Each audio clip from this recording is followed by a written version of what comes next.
her from day one instead of fighting it. Welcome to Keep the Vision. Make sure you like, comment, subscribe, share the channel, hit that bell notification, and hype the video. Before we get into the China, the new viral interview and all of that, I got some clips to play for y'all, but I'm really just disgusted at everything that's going on. We need to talk about what just happened with Nike and Caitlin Clark, because this week's shoe release wasn't just another product launch. It highlighted a massive missed opportunity for the WNBA. Clark wrapped up her rookie season in September 2024 at the peak of public interest. Yet her signature shoe didn't arrive until late December. That's nearly 3 full months of lost momentum, lost revenue, and lost engagement.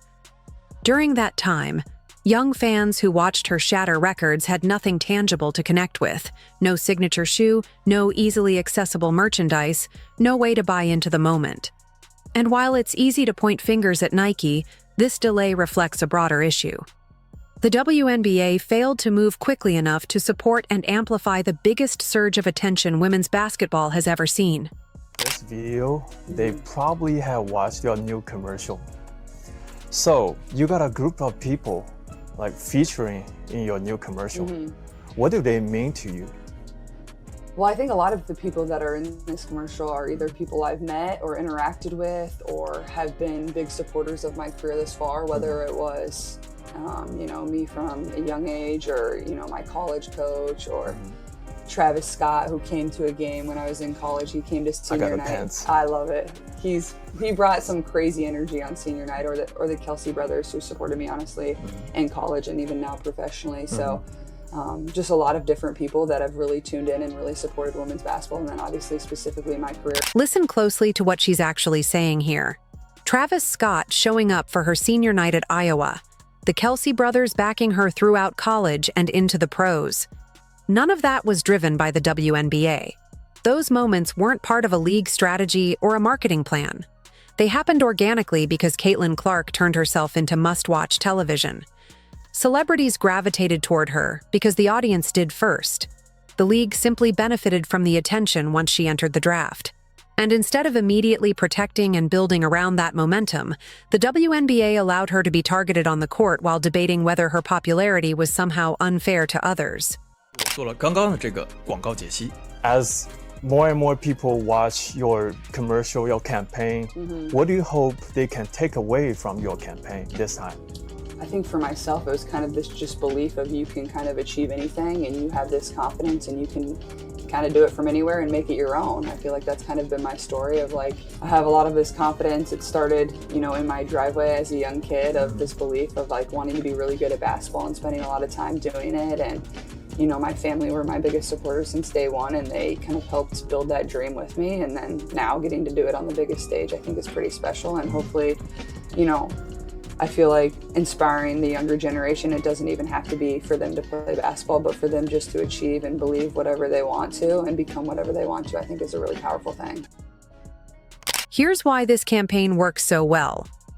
Nike didn't wait for guidance from the WNBA on how to market Caitlin Clark. They went straight to the source.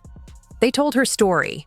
The Iowa driveway, the family backing, the confidence built long before sold-out arenas. That authenticity is exactly why the campaign resonates. But the timing is the real issue. This should have launched in June, immediately after the draft, not in December when the season had been over for months. Every week without a signature shoe meant lost revenue and fading cultural momentum. The NBA understands this. When LeBron entered the league, his signature shoe followed quickly. Same with Zion Williamson and other generational stars. That's what professionally run leagues do. The WNBA had a once-in-a-generation talent and spent half the season debating whether she deserved the spotlight instead of capitalizing on it. A lot of girls in China, more and more attentions for women's basketball in China right now. A lot of young girls, they attribute their interest to basketball, of basketball to you. Cool. So how you feel about that? And obviously, China's not a place I've ever been to, but I know I'll be there very soon. And I think that's super exciting. And I think having that type of reach is something that also has an impact on me. Like, you get to inspire so many different people, so many people from different walks of life, but they all love the same thing. They love basketball and they love getting to watch it and become better at it. And that's exactly like kind of what my story was. I like always just wanted to be better. I loved watching it. I wanted to put a lot of time into improving my game. So hopefully I'm inspiring a lot of people in China, especially the young boys and girls, to want to really invest a lot of time to be as great as they can be. 全世界的女篮门面 Pay close attention to what she says about China. She's talking about inspiring young girls on a global scale, about reaching audiences far beyond the United States. And she's right. Caitlin Clark's appeal isn't just national, it's international. Iowa games were being streamed across Asia. Her highlights were going viral in Europe. This is what a global sports icon looks like. The problem is the WNBA isn't built to support that level of stardom yet. The league still struggles with its domestic media rights, with games spread across multiple platforms and inconsistent broadcast quality. On top of that, a CBA negotiation has dragged on past Christmas with no clear resolution. Put yourself in Clark's position: breaking records, selling tickets, drawing viewers, handling the spotlight with professionalism, while the league benefiting from her impact can't even clearly confirm what next season looks like. People started to notice you when you were in Iowa or either in Indiana Fevers. But when people started to notice you, you're already a dominant player, a winner already. But let's go back to the beginning of your basketball journey. Is there any moment you feel like basketball is a little bit challenging for you, or you're born to be a winner, you never feel like that? It's a great question. Honestly, I feel like there's obviously a lot of challenging moments throughout my career. I feel like I probably always had a lot of natural skill, but I also wanted to get a lot better at it. So I always found ways to challenge myself. So that's probably when I felt the most challenge, is when I would, whether it was a hard workout or a bad game or something like that. I feel like you find ways to challenge yourself within those moments. But I would probably say I always kind of had a natural skill for it and just a knack for basketball. But I also This part really matters. She's openly acknowledging the tough moments, the bad games, the exhausting practices, the grind that tests every player. But she's also honest about something else. She always had natural ability and loved the game enough to keep pushing forward. That combination is incredibly rare. Most athletes have elite skill or elite work ethic. Very few have both. Add in her basketball IQ, her ability to deliver in clutch moments, and her comfort in front of the media, and you're talking about a once-in-a-generation player. The WNBA might see someone like this once every decade or two. And yet, during her rookie season, the league allowed flagrant fouls to go largely unchecked, allowed commentators to question her popularity, and let the conversation drift toward resentment instead of celebrating how much she was elevating the entire sport. A little bit. So in the future, what do you want to see, or the things for girls basketball to be improved? Yeah, I think just like more and more opportunities, and I think that's exactly what's happening, because there's going to be more and more young girls that love basketball or love another sport and believe that they can be really good at it. And I think it kind of starts with the stage that I'm playing on right now. The more we can be on TV and the more people can come and watch us and buy a ticket, or we can go to places like China or wherever it's at globally to help grow the game and allow people to see us play basketball, I think is a really important and powerful thing when you really get to see people you idolize up close. Those were some of the most impactful moments of my childhood, so I know. She's clearly talking about expanding opportunities for young girls. Through greater visibility, more television coverage, international games, and real access to players they can look up to. That vision is exactly right. The concern is what's happening behind the scenes. The WNBA Players Association appears so focused on claiming a larger share of the current revenue that it's now putting the entire 2025 season at risk. Unrivaled, the new 3-on-3 league, launches in just days. Several players on the WNBPA negotiating committee are also co-founders of Unrivaled and have openly said their priority is getting that league off the ground. That creates an unavoidable conflict of interest. It's hard to negotiate in good faith when competing financial incentives are involved. And the longer this standoff continues, the more it undermines the credibility of everyone connected to it. Christmas, guys. This has been going on for so damn long. You have fatigue. I have fatigue. Everyone has fatigue of this thing. And it's like, we get exciting things like the Caitlin Clark shoe announcement and all of that stuff, but we can't even confirm that we're having a season yet. We can't even, like, it's ridiculous. Unrivaled is going to be kicking off in about 10 days. I mean, you have co-founders who are a part of the WNBA panel and all of this saying they're only worried about Unrivaled. How you're supposed to be worried about getting the CBA done. It's just so much going on, man. And I just really wish Caitlin Clark came into a league that was being run professionally, because Kathy Engelbert, your ass not off the hook. You neglected everything we were saying about the referees. It was straight up prison ball, and you've done a horrible job. But the way the players PA has carried out this thing, it's just been a complete clown show. And man, I just wish Caitlin Clark walked into a professional league like Wemby walked into a professional league with the NBA. Like, I just wish she had the professionalism around her that other stars in other leagues are granted, but it is what it is, and we are where we are. Here's the part that rarely gets said plainly. The ongoing CBA negotiations have exposed just how unprepared and unprofessional the WNBA still is at nearly every operational level. We're already past Christmas. Training camps should be right around the corner. Free agency should be active.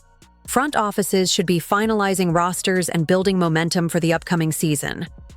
Instead, the league is stuck in total uncertainty, with no clear timeline and no clear leadership.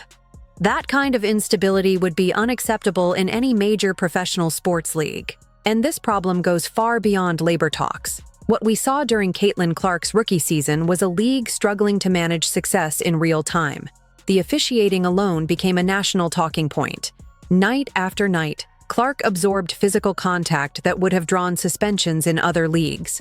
Flagrant fouls were waved off as just playoff basketball, even when they clearly crossed the line.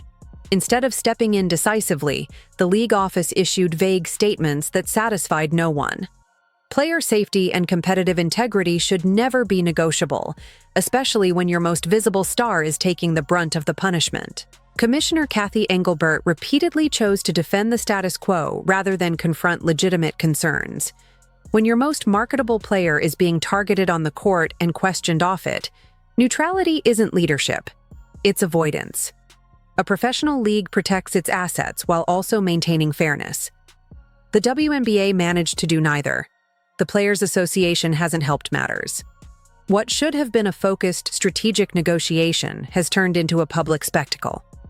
The messaging has been inconsistent, and the priorities unclear. Instead of presenting a unified vision for long-term growth, the conversation has revolved almost entirely around how to divide current revenue. That's short-term thinking. You don't fight over slices when the pie itself could be exponentially larger. The conflict of interest surrounding Unrivaled only complicates things further. The 3-on-3 league launches imminently, and several members of the WNBA negotiating committee are also directly involved in that venture. Some have openly stated that their primary focus is getting Unrivaled off the ground. That raises serious questions about whether negotiations are happening in good faith. You can't simultaneously build a competing product and credibly claim to be prioritizing the long-term health of the existing league. Caitlin Clark walked into the middle of this dysfunction. She didn't create it, but she magnified it. Her presence exposed every weakness the league had been able to hide for years: inconsistent officiating, fragmented media distribution, slow decision-making, and internal resentment toward star power. Instead of seeing her popularity as a rising tide that could lift everyone, too many voices treated it as something that needed to be managed, controlled, or questioned. Think about what this moment could have been. If the WNBA had embraced Clark from day one, marketed her aggressively, protected her on the court, and amplified her off it, the league could be in an entirely different place right now. Sold-out arenas across the country, clear, centralized national television deals, a stronger international footprint, multiple players benefiting from increased exposure and sponsorship opportunities. Instead, the narrative devolved into jealousy, petty controversies, and endless debates about whether attention should be shared equally. The Nike campaign only underscores that contrast. It's beautifully executed. It tells Clark's story authentically, her upbringing, her confidence, her journey from Iowa driveways to sold-out arenas. Nike understands timing, branding, and cultural moments. The WNBA, by comparison, understands bureaucracy, infighting, and hesitation. The shoe should have dropped immediately after the draft. Instead, it arrived months later, serving as a reminder of what was missed rather than what was seized. And here's the most frustrating part. None of this was inevitable. The NBA went through its own struggles in the 1970s and 1980s. But by the time LeBron James entered the league in 2003, the infrastructure was in place to maximize his impact instantly. The WNBA has existed for nearly 3 decades. They've had time, ample time, to learn these lessons. Caitlin Clark deserved a league that matched her professionalism and ambition. She deserved partners who moved at the speed of culture, not committees. She deserved protection from reckless physical play and from narratives questioning her worth. What she got instead was chaos. On the court, she was subjected to excessive physicality with minimal enforcement. Off the court, she faced passive-aggressive commentary and institutional silence. The commissioner seemed more concerned with avoiding friction among veteran players than safeguarding the future of the league. The players' union often treated her success as a threat rather than the opportunity it clearly was.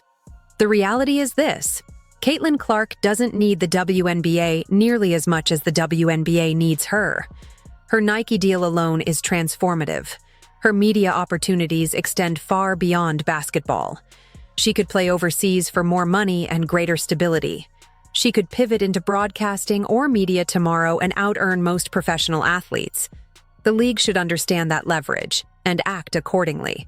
That means resolving the CBA immediately, announcing the 2025 season with clarity and confidence, investing heavily in referee training and consistent rule enforcement, centralizing media distribution, marketing proactively instead of reactively. Most importantly, it means embracing star power rather than fearing it. Generational talents don't come around often. When they do, you either build around them or you watch them leave. So, where does this go from here? Realistically, a deal will probably get done at the last possible moment.